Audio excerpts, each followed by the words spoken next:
Hi everybody. So I was going to recite one of my poems from my blog on video and put it up, but while I was doing that, I kind of got the idea that maybe I should kind of explain what a lot of my poems are about. My past is very dark. I was abused as a child from a very young age. Abused sexually, physically, and mentally. When I was younger, since I dealt with abuse as a child, it took a very big toll on me emotionally. I had depression at a very young age, and I grew with that depression. That it didn't go away for a very long time. I dealt with it growing up my entire life. What I wanted to point out was what mental illness is, and at least the ones that I've been through, for instance, depression and anxiety. I've had both and had to live with it for many years, and how to kind of help you to deal with it and fight through it. Also, what we need as people dealing with mental illness need from our loved ones, and what our loved ones need from us as well. So for one, I wanted to speak about depression because I've dealt with that the longest.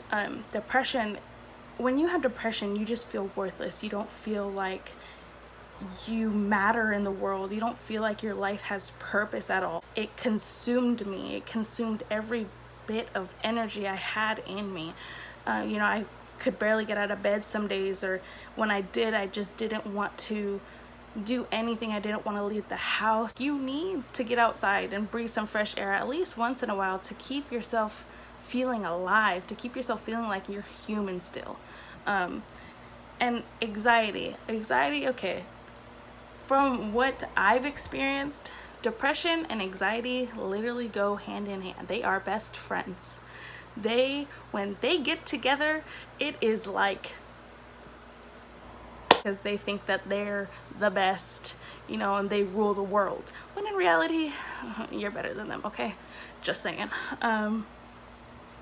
Anxiety. So my experience with anxiety, let me tell you. Okay, so anxiety, I feel like, is your subconscious becoming its own person. Like you don't even have control of her anymore, him, her, whatever. It's its own person, and it's gonna take control and treat you just as if it was a high school bully, really. So if you're sitting there thinking, oh, I think maybe today I'll get out of bed, your anxiety is gonna tell you, what's the point? You're still gonna be ugly, and you're still gonna be lazy, and it's not gonna matter anyways. That's exactly what anxiety is, okay? And let me tell you, anxiety does not control you. You can control it. It's not easy. I'm not gonna sit here and tell you that, oh, it's easy, you get over yourself, because no, definitely it is not easy. And the one thing that is harder to do is to get through your anxiety and depression when you have friends and family telling you you're overreacting, or you have control over it, or telling you that it's not a big deal. Our loved ones need us to tell them what we need, because if we don't tell them, they don't know what to help us with. They don't know what to give us. They don't know how to be there for us the way we need them to be there. So you have to express what you need. You have to tell them what you need from them, because if not, they're not gonna know how to help you. And then you're gonna sit there thinking that they don't love you, when in reality they love you so much, but they don't understand how to help us. And our loved ones, what we need from you guys really is, like I said a little bit right now, was we need reassurance. We need to know that you care still. We need to know that you are there for us.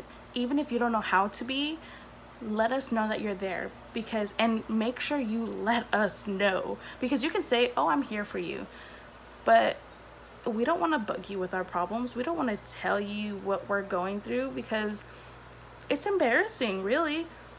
I mean, it's embarrassing to have mental illness because you feel like you're weak. You feel like you're not strong enough to take care of yourself, and that's embarrassing to tell other people. It really is.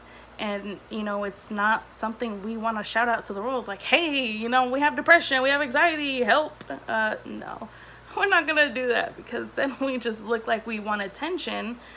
And a lot of times our anxiety is telling us nobody wants to hear about your problems. Nobody cares about you. Nobody cares about what you're dealing with. You know, that's what our head is telling us. That's what our anxiety is telling us. So it's hard for us to express what we want. But if we do, we want to know that you are going to actually care and actually listen and be there. Because we can tell you what we need all we want, but if you're just gonna sit there and act like it's a joke or like it is not serious, then you know, you're just gonna make us want to run back down our little hole and stay there. And it's not fun. This is our life. You know, we feel like we're worthless. We feel like we don't deserve to even live. We feel like, you know, we're not even important to society. We need you to tell us that we are. We need you to tell us that we matter. One thing I learned though was dealing with depression and anxiety, you need to have a hobby. Because if you don't, you're just gonna sit around doing nothing all day, and it's just gonna make you feel worse. You're gonna sit in your thoughts and you're gonna let anxiety bring you down again. Do something to get you out of your mind, because if you are just sitting there doing nothing, you are gonna get stuck in a cycle inside your mind that you just feel like you're going down this black hole, and it's not gonna help you at all. And the most important thing is, if you feel like it is just too uncontrollable, or if it's too overwhelming, seek help. Seek professional help. I promise it is going to help you a lot. It helped me tremendously.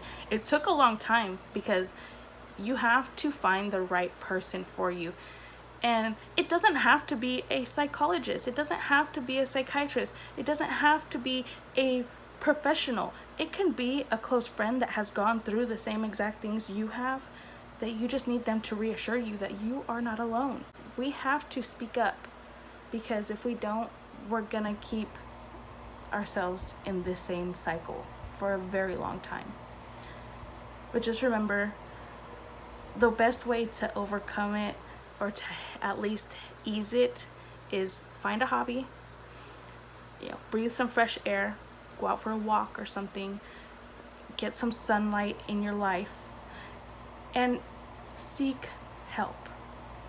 It doesn't have to be professional, but it has to be someone to talk to, so you don't keep your thoughts bottled up. Seek help, okay? But I hope I helped you guys, and I just want to thank you all for your support, and thank you for watching. And if you haven't seen my blog yet, go check it out. I'll have the link down below. Thank you guys.